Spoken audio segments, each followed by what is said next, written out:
प्राचीन समय की बात है जब चंदनगढ़ राज्य अपनी सुंदरता और समृद्धि के लिए प्रसिद्ध था। इस राज्य के राजा विक्रांत सिंह अपने साहस और न्यायप्रियता के लिए जाने जाते थे।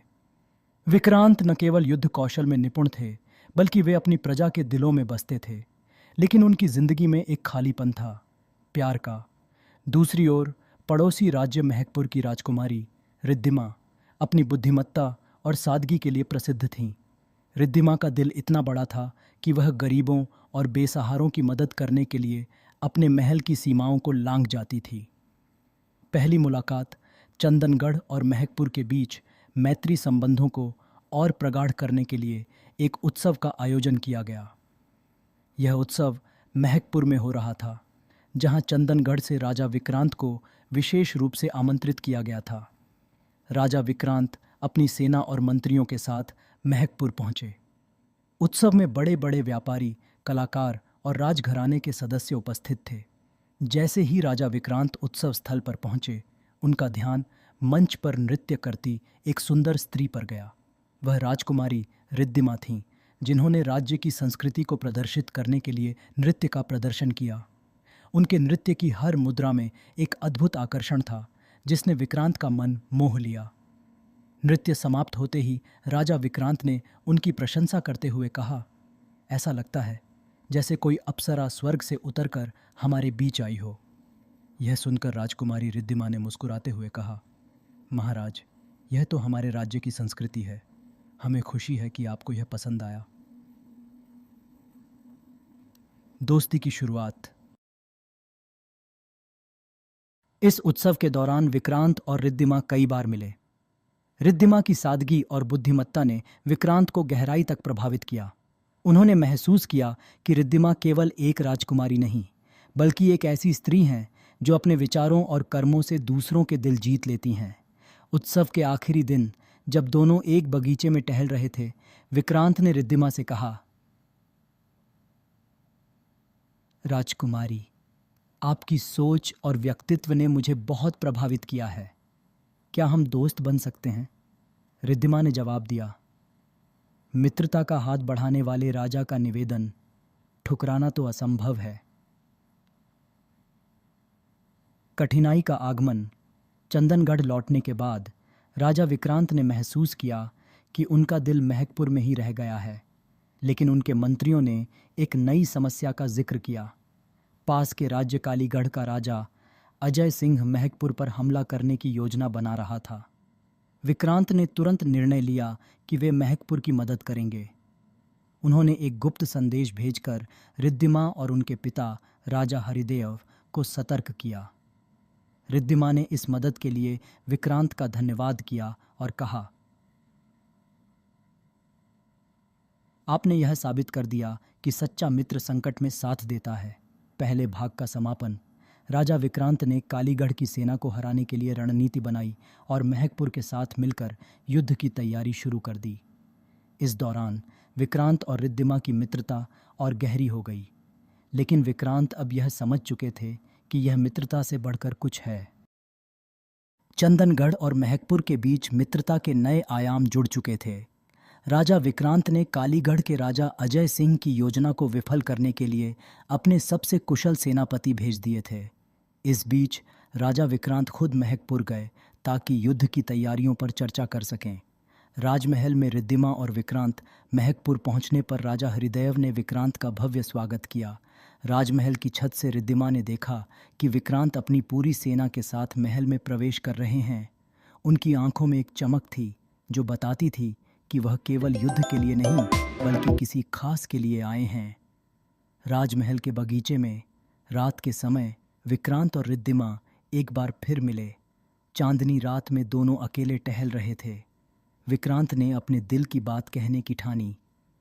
राजकुमारी रिद्धिमा, विक्रांत ने गंभीर आवाज में कहा, मैंने कई युद्ध लड़े हैं, कई जीत हासिल की हैं, लेकिन ऐसा लगता है कि मेरे जीवन की सबसे बड़ी जीत तब होगी जब आप मेरी रानी बनेंगी। रिद्धिमा यह सुनकर चौंक गई। उनकी आंखों में खुशी और शर्माहट दोनों झलक रही थीं। उन्होंने धीरे से कहा, महाराज, यह निर्णय केवल मेरा नहीं है, मेरे पिता का आशीर्वाद भी आवश्यक है। लेकिन मेरा दिल पहले ही आपको स्वीकार कर चुका है।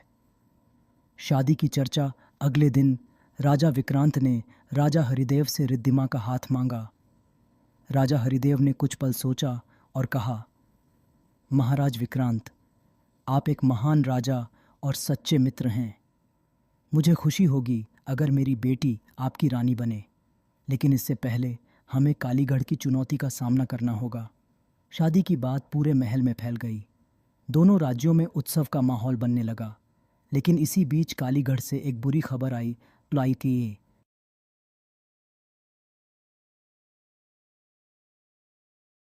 युद्ध की घोषणा कालीगढ़ के राजा अजय सिंह ने चंदनगढ़ और महकपुर दोनों को चुनौती देते हुए एक पत्र भेजा। उसमें लिखा था, अगर दोनों राज्यों ने मेरे अधीन होने से इनकार किया तो मैं अपने पूरे सैन्य बल के साथ हमला करूंगा। यह खबर सुनते ही दोनों राज्यों में हलचल मच गई। राजा विक्रांत ने अपनी सेना को मजबूत करने और युद्ध की रणनीति बनाने का फैसला किया, लेकिन वह रिद्धिमा से अलग होने के ख्याल से बेचैन थे। युद्ध की तैयारियां और प्यार का वादा। युद्ध से एक दिन पहले विक्रांत ने रिद्धिमा से मिलने का फैसला किया। उन्होंने रिद्धिमा से कहा, अगर मैं इस युद्ध में विजयी नहीं हुआ तो मेरी आखिरी सांस तक तुम्हारा नाम मेरे साथ रहेगा। रिद्धिमा की आंखों में आंसू थे। उन्होंने कहा, आप विजयी होकर लौटेंगे और मैं वादा करती हूं, अगर आप नहीं लौटे तो मैं कभी किसी और की नहीं बनूंगी। दोनों ने चांदनी रात में एक दूसरे से अपने प्यार का इजहार किया और अगली सुबह युद्ध की तैयारियों में जुट गए। युद्ध की ललकार और प्रेम का बलिदान। कालीगढ़ की सेना ने महकपुर की सीमाओं पर डेरा डाल दिया था। राजा अजय सिंह अपनी विशाल सेना और घातक रणनीतियों के लिए कुख्यात थे। उनके पास युद्ध कौशल में पारंगत सैनिकों का बड़ा दल था, लेकिन राजा विक्रांत और राजा हरिदेव ने भी अपनी सेनाओं को एकजुट कर दिया था। युद्ध का आरंभ सूरज उगते ही युद्ध का बिगुल बज उठा। दोनों पक्षों की सेनाएं मैदान में उतर चुकी थीं। राजा विक्रांत ने अपनी रणनीति के तहत सेना को 3 भागों में बांटा। वह खुद आगे की टुकड़ी का नेतृत्व कर रहे थे। युद्ध का मंजर भयंकर था। तलवारों की झंकार, युद्ध के नारे और घायल सैनिकों की चीखें पूरे मैदान में गूंज रही थीं। विक्रांत अपने साहस और युद्ध कौशल के कारण शत्रुओं को परास्त करते हुए आगे बढ़ रहे थे। रिद्धिमा का साहस महकपुर के राजमहल में। रिद्धिमा भी इस युद्ध से अनभिज्ञ नहीं रह सकीं। जब उन्हें पता चला कि कालीगढ़ की सेना ने चंदनगढ़ की सेना को घेरने की कोशिश की है, तो उन्होंने स्वयं युद्ध भूमि पर जाने का निश्चय किया।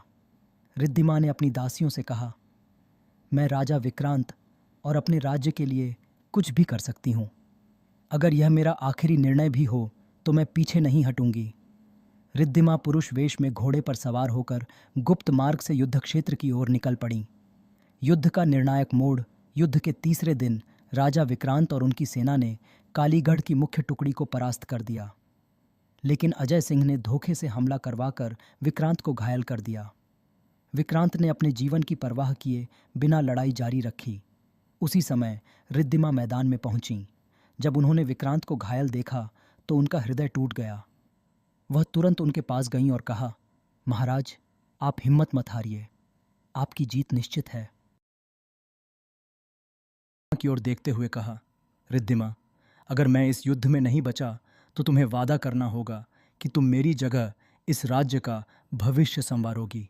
रिद्धिमा ने उत्तर दिया, आपकी रानी बनने का सपना अभी अधूरा है। यह युद्ध हमारा प्यार नहीं छीन सकता। रिद्धिमा की वीरता। रिद्धिमा ने अपने साहस और बुद्धिमानी से कालीगढ़ की सेना के घेरे को तोड़ने में मदद की। उन्होंने विक्रांत को सुरक्षित स्थान पर पहुंचाया और सेना को नेतृत्व दिया। उनकी योजना के कारण अजय सिंह की सेना हारने लगी। अंततः राजा विक्रांत ने अपने बचे हुए साहस के साथ अजय सिंह को चुनौती दी और उन्हें हराया। कालीगढ़ की सेना पराजित हुई, ग्योकोंग का कटी हुई और भाग खड़ी हुई। तीसरे भाग का समापन। युद्ध समाप्त हो चुका था, लेकिन विक्रांत की हालत गंभीर थी। रिद्धिमा ने उनके घावों की देखभाल की और हर पल उनके साथ रहीं। राजा और रानी की शादी और प्रेम की विजय। युद्ध समाप्त हो चुका था।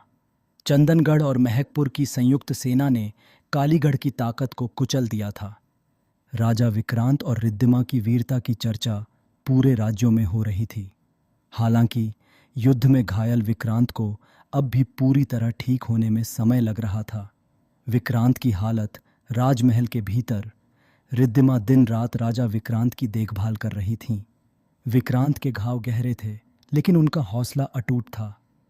एक दिन जब रिद्धिमा ने उन्हें आराम करते देखा तो उन्होंने धीरे से कहा, महाराज, आपने इस युद्ध में न केवल कालीगढ़ को हराया बल्कि मेरा दिल भी पूरी तरह जीत लिया। अब मेरी एकमात्र प्रार्थना है कि आप जल्दी से ठीक हो जाएं। विक्रांत ने मुस्कुराते हुए जवाब दिया, रिद्धिमा, तुम्हारे प्यार ने मुझे नई ताकत दी है। जब तक तुम मेरे साथ हो मुझे कोई शक्ति हरा नहीं सकती। शादी की तैयारियां राजा हरिदेव ने दोनों राज्यों की जनता को यह खुशखबरी दी कि रिद्धिमा और विक्रांत का विवाह जल्द ही संपन्न होगा। शादी की तैयारियां दोनों राज्यों में ज़ोरों शोरों से शुरू हो गईं। पूरे महकपुर और चंदनगढ़ में उत्सव का माहौल था। महल को फूलों और रोशनी से सजाया गया। दूर दूर से मेहमान और कलाकार आए। संगीत, नृत्य और महल की सजावट हर किसी को मंत्रमुग्ध कर रही थी। शादी का दिन पूरे राज्य के लिए ऐतिहासिक था। राजा विक्रांत रथ पर सवार होकर महकपुर पहुंचे।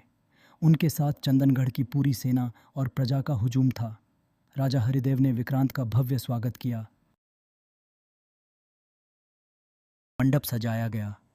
सोने और चांदी के काम से बने इस मंडप के नीचे पवित्र अग्नि के सामने राजा विक्रांत और रिद्धिमा ने एक दूसरे का हाथ थामा। पंडित ने मंत्रों का उच्चारण करते हुए विवाह की रस्में पूरी कराईं। दोनों ने एक दूसरे को वरमाला पहनाई और उनकी आंखों में खुशी और प्रेम की चमक थी। जनता का आशीर्वाद। शादी के बाद दोनों राज्यों की जनता ने राजा और रानी को आशीर्वाद दिया। एक वृद्ध महिला ने कहा, यह केवल दो दिलों का मिलन नहीं है बल्कि दो राज्यों की दोस्ती और एकता का प्रतीक है। राजा विक्रांत ने अपने भाषण में कहा, आज का दिन मेरे जीवन का सबसे बड़ा दिन है। मैंने एक सच्ची साथी और एक साहसी रानी पाई है। रिद्धिमा न केवल मेरी रानी है बल्कि चंदनगढ़ और महकपुर की जनता की मां समान होंगी। सुखमय जीवन की शुरुआत। शादी के बाद रिद्धिमा और विक्रांत ने दोनों राज्यों की समृद्धि के लिए मिलकर काम किया। रिद्धिमा ने अपनी बुद्धिमानी से महकपुर के प्रशासन में सुधार किया, जबकि विक्रांत ने चंदनगढ़ की सुरक्षा को और मजबूत किया। उनके प्रेम और एकता ने दोनों राज्यों को एक नई ऊंचाई तक पहुंचाया। जनता उन्हें आदर्श दंपत्ति मानने लगी